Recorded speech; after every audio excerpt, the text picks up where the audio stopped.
Hello everyone, कैसे हैं आप सब। स्वागत है आपका हमारे इस वोकैब शो में। उम्मीद करती हूँ आप सब लोग बहुत अच्छे होंगे और रोज मेरे साथ नई नई अलग अलग तरीके से वोकैबलरी सीख रहे होंगे। आपकी वोकैबलरी स्ट्रांग हो रही होगी। आपने जैसा कहा था कि मैम कुछ बाकी चीजें भी इसमें कवर की जाए, तो आज मैंने आपके अकॉर्डिंग क्या किया है, इडियम एंड फ्रेजेस आज के शो में डाले हैं। तो चलिए आज के शो में हम देखते हैं कि इडियम एंड फ्रेजेस हम कैसे याद करेंगे। अगर अभी तक आपने चैनल सब्सक्राइब नहीं किया तो जल्दी से कर लीजिए और आप हमारे परिवार का हिस्सा बन जाइए। चैनल को सब्सक्राइब करने के साथ साथ आप बेल आइकन को प्रेस कर लीजिएगा। कोई भी ऐसा नोटिफिकेशन होगा, इंपॉर्टेंट होगा, तो मिस नहीं होगा, राइट। चलिए आइए शुरू करते हैं कि आज हम क्या सीखने वाले हैं। आज का सबसे पहला वर्ड अगर मैं कहूं तो सबसे पहला वर्ड है हमारा to cast pearls before swine. जानते हैं to cast pearls before swine क्या होता है? तो स्वाइन का मतलब ऐसे तो पिग होता है और पर्ल्स मतलब मोती होता है। तो देखो, पिग के सामने मोती डालने का कोई फायदा नहीं है, मानते हो ना।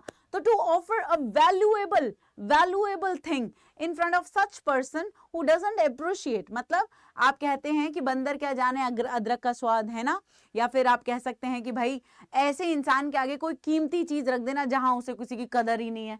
तो ऐसे में इंग्लिश में हम उसे बोलते हैं to cast pearls before swine, right. मतलब किसी ऐसे बंदे के आगे वैल्यूएबल चीज ऑफर कर देना जहां उसे उसकी कदर नहीं है। आइए नेक्स्ट पे चलते हैं और देखते हैं हमारा अगला कंसेप्ट क्या है। To clip one's wing. जानते हैं टू क्लिप वंस विंग क्या होता है? To deprive one of power, मतलब वंस पावर, मतलब किसी की क्या करना, ताकत को कमजोर कर दे, मतलब ताकत काट देना। देखो इसको सिंपल तरीके से समझते हैं, ठीक है, कॉम्प्लिकेट नहीं करेंगे बिल्कुल भी। अगर कोई उड़ रहा है, उसके पंख हैं, तो ये उसकी ताकत है।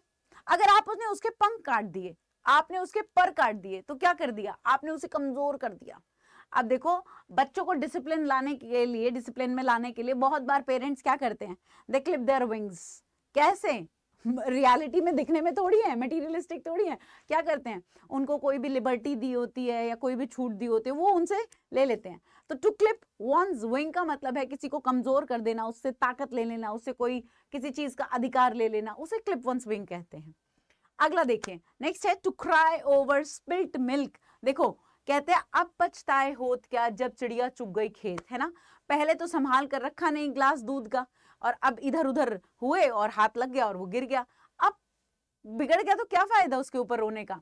अगर to cry over spilt milk कहता है, इसका मतलब पछताना। There is no use of repenting on a thing, है ना, which you have never given importance, जिसको आपने कभी इंपॉर्टेंस नहीं दी, अब उसके ऊपर रिपेंट करने का, पछताने का क्या फायदा, कोई फायदा नहीं है, ठीक है। तो उसे बोलते हैं to cry over spilt milk, right. अगला वर्ड हमारा क्या है, to come off with flying colours. आपको लग रहा होगा मैम फ्लाइंग कलर्स, हाँ, वैसे आप अगर कभी सक्सेसफुल होते हैं, बहुत मेरिट में नंबर लेकर आते हैं, तो बोला जाता है to come off with flying colours, आपकी जीत हो, ठीक है, सफलता आपके कदम चूमे।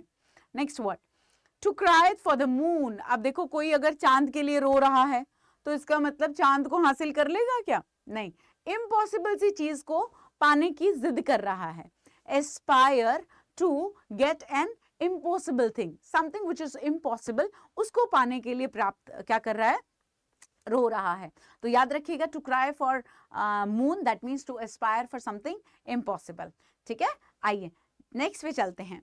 And in a fiasco, ended in a smoke अक्सर यूज होता है। इसका मतलब होता है कम टू नथिंग, मतलब हाथ कुछ नहीं आया, खा खाया, है ना। देखो किसी ने बहुत सारे एफर्ट्स लगाए और बदले में कुछ नहीं मिला, तो बोलते हैं oh it came to nothing, it ended in fiasco, right. इसका मतलब है हाथ कुछ नहीं आना, राइट। तो ऐसे में आप याद रखिएगा to end in a fiasco, end in a smoke, ये बहुत बार एग्जाम में आता है। To feather one's own nest. अब देखो, अपने घोंसले में, वैसे घोंसला तिनकों से बनता है, अपने घोंसले में, अपने नेक्स्ट नेस्ट में फेदर्स लगा लेना, तो वो क्या हो जाएगा, मुलायम हो जाएगा, बहुत अच्छा बन जाएगा। तो कभी किसी के हाथ में कोई अपॉर्चुनिटी आती है, कोई अथॉरिटी आती है, और वो क्या करता है, पहले खुद को पहले कंफर्ट पहुंचाता है, खुद को प्रायोरिटी देता है। तो feather one's own nest to earn profit in a dishonest manner, right. मतलब सिर्फ अपना अपना ख्याल रखना, to provide first for oneself, कुछ भी है पहले मैं खाऊंगा, पहले मेरा पेट भरेगा, फिर किसी के बारे में सोचूंगा, दैट इज अ हैबिट, उसको बोल देते हैं to feather one's own nest, ठीक है। जैसे सपोज कोई किसी अच्छे अथॉरिटी पे लगा, उसको प्रॉफिट हुआ, उसने किसी के बारे में नहीं सोचा कि ये प्रॉफिट बाकियों की वजह से भी हुआ है, बस वो प्रॉफिट लिया और अपने घर चला गया। उसको बोलते हैं फेदर वंस ओन नेस्ट। आ जाओ नेक्स्ट पे चलते हैं। Flog a dead horse. Flog का मतलब होता है चाबुक मारना, राइट। और अगर आप डेड हॉर्स को मतलब मरे हुए घोड़े को चाबुक मार रहे हो तो उठ के भागने थोड़ी लगेगा, आप व्यर्थ ही प्रयास कर रहे हो, ठीक है। याद रखिए, to flog a dead horse का मतलब होता है attempt to do something impossible, कोई फायदा नहीं है, राइट। चलो, अगर मैंने कहा गेट इनटू हॉट वाटर, देखो आप अगर कभी गर्म पानी में नहाते हो तो अगर बहुत ज्यादा गर्म पानी में आपको बैठा दिया जाए तो भी तो आपके लिए तकलीफ हो जाएगी ना। हाँ, तो बस याद रखना, to get into hot water का मतलब होता है to be in a difficult situation. अगर आप बहुत ज्यादा डिफिकल्ट सी सिचुएशन में हैं, मुसीबत में आ गए हैं, तो इसका मतलब you have got into hot water, right, याद रखिएगा। आइए नेक्स्ट वर्ड देखते हैं, और प्लीज इन वर्ड्स को नोट जरूर कर लीजिएगा, अच्छे से याद कर लीजिएगा। ये इमेजेस, ये ग्राफिक्स और ये ट्रिक्स और ये लैंग्वेज, माने तो बोले तो ये भाषा शैली केवल आपको याद कराने के लिए इस्तेमाल की जा रही है, ठीक है। ये एग्जाम में आपके लिए हेल्पफुल रहेगा, ये पक्की बात है, आजमा लीजिएगा। चलिए, to give one a long rope. देखो लॉन्ग रोप का मतलब क्या होता है, लंबी रस्सी। आप बहुत बार बोलते यार तुमने उसे ढील दे रखी है, तुमने उसे ये सब काम करने की छूट दे रखी है। इसका मतलब यू आर लेटिंग समवन कि करता जा, कमिट मिस्टेक, है ना। So to give one a long rope, इसका मतलब आपने रस्सी ढीली छोड़ दी है, लंबी कर दी है कि इसको करने दो गलती, ठीक है। तो उसका मतलब है किसी को गलती करने देना, राइट, इतनी लिबर्टी दे देना, और नेवर गिव समवन अ लॉन्ग रोप, ओके। चलिए अगले पर चलते हैं। अगर हम आगे चलें, एक वर्ड लिखा है to give a wide berth. To give a wide berth क्या होता है, वैसे तो साफ साफ दिखाई दे रहा है, फिर भी कभी हम किसी से गुस्सा होते हैं तो उसको बोलते हैं तू तो दो हाथ दूर ही रहे, है ना।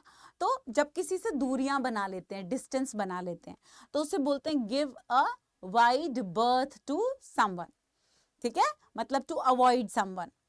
आगे चलते हैं, डू गो टू डॉग्स। मैंने एक रंगोली बनाई, अब बहुत अच्छी रंगोली बनाई, है ना, मान लेते हैं। अगर वहां पे डॉगी आया और घूम के चला गया तो सब खराब कर गया, तो बस मुझसे किसी ने पूछा कि किसने खराब किया, who spoiled it, who ruined it, मैंने कहा डॉग हैज रून्ड इट। तो आप याद रखिएगा, गो टू डॉग्स का मतलब होता है किसी चीज का खराब हो जाना, ठीक है।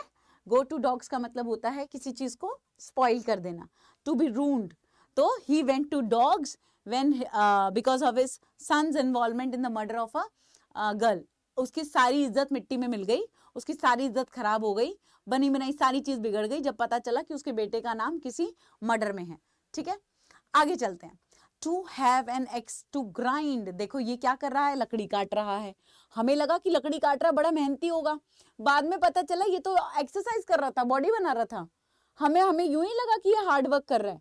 तो बहुत बार ऐसा होता है जब कोई किसी काम को करता है लेकिन उसके पीछे उसका अपना सेल्फिश रीजन छुपा होता है, ठीक है।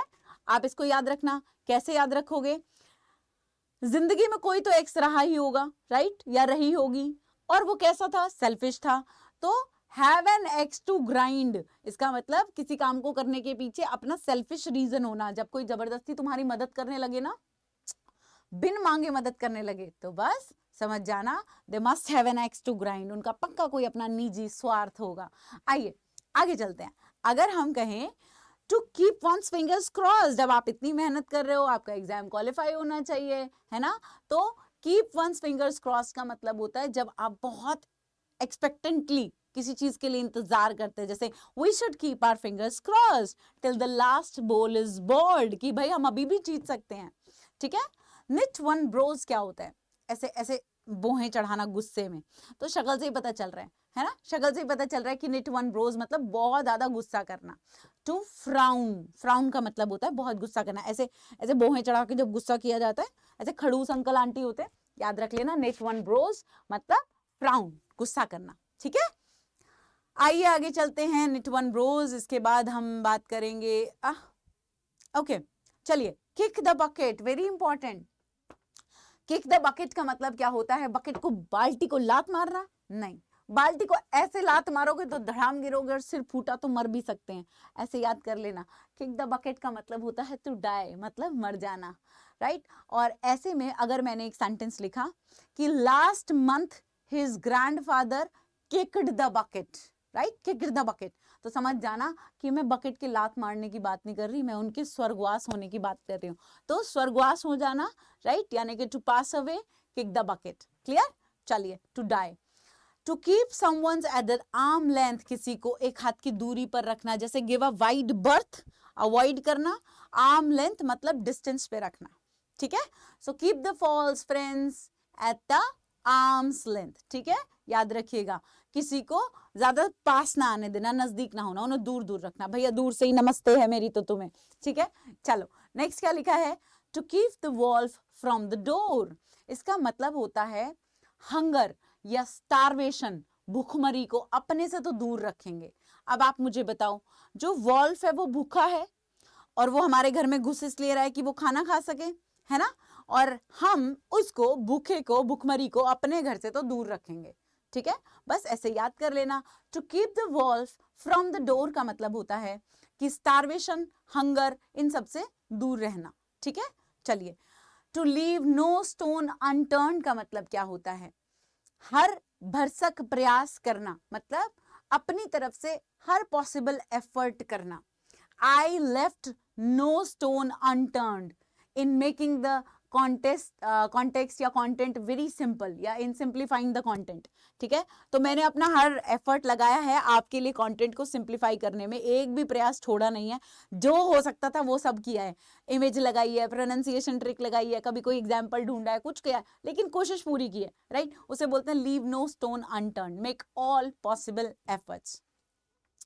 To move heaven and earth, तो आप बोलते हो धरती आसमान एक कर देंगे, धरती आसमान हिला देंगे, राइट। तो to move heaven and earth का मतलब भी यही होता है कि हर पॉसिबल एफर्ट लगाना, राइट। चलिए, तो आज के लिए इतना काफी है। उम्मीद करती हूँ आपका ये शो मेरे साथ अच्छा चल रहा है और आज आपने मेरे साथ सीखे इडियम एंड फ्रेजेस। चैनल को सब्सक्राइब कीजिएगा, फिर मुलाकात होगी चलते चलते अगले सेशन में।